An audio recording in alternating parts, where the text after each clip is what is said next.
অগ্নি বুলিকে বলে, দেখো তুমি একা একা আজ থেকে কোথাও যাবে না, যেখানে যাবে আমি তোমাকে নিয়ে যাব আর দিয়ে আসবো। এদিকে প্রান্তিক রিচাকে ফোন করে বলে তাদের এক্সপেরিমেন্ট সাকসেসফুল হয়েছে, কিন্তু তারা পাচার করবে কিভাবে, সব চেকপোস্টে পুলিশ রয়েছে।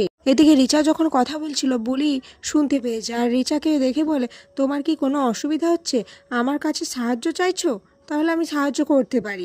রিচা কিছুটা ভয় পেয়ে যায় যে বুলি সমস্ত কিছু তার শুনে ফেললো নাকি। এরপর সে কথা ঘোরানোর জন্য বলে, তুমি একটা রাস্তার মেয়ে, তাই তোমার রাস্তাতেই ছেড়ো, আমার সাথে তুমি এসো না, আমার সাথে তোমায় ঠিক মানায় না বুলি।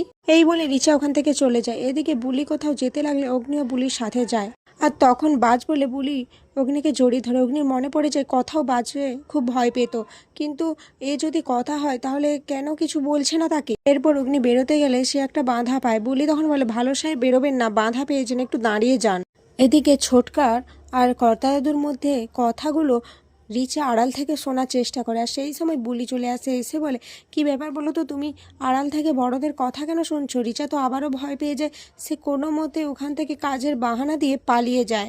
এদিকে রিচা প্রান্তিকে ফোন করে জানায়, গুহ ফার্মেসি থেকে যে ডেকোরেটার্সের মালবাহী গাড়িটা আসবে, ওখানে তুমি ডেকোরেটার সেজে চলে আসবে, আর এরপর আমাদের মাই মমস ক্যাফের গাড়িতে করে তুমি ওগুলো সমস্ত কিছু পাচার করে দেবে। এরপর বুলি ডান্স করার জন্য নাচ করা শুরু করে দিলে অগ্নি বুলিকে কোলে করে নিয়ে বলে, তুমি যদি এখন নাচ করা শুরু করেছো এখানে, তাহলে আমি তোমাকে বাইরে ছুঁড়ে ফেলে দেবো। আর এই সমস্ত কিছু গুহবাড়ির সবাই দেখে অবাক হয়ে যায়। আর এখানে আজকের পর্ব শেষ হয়ে যায়।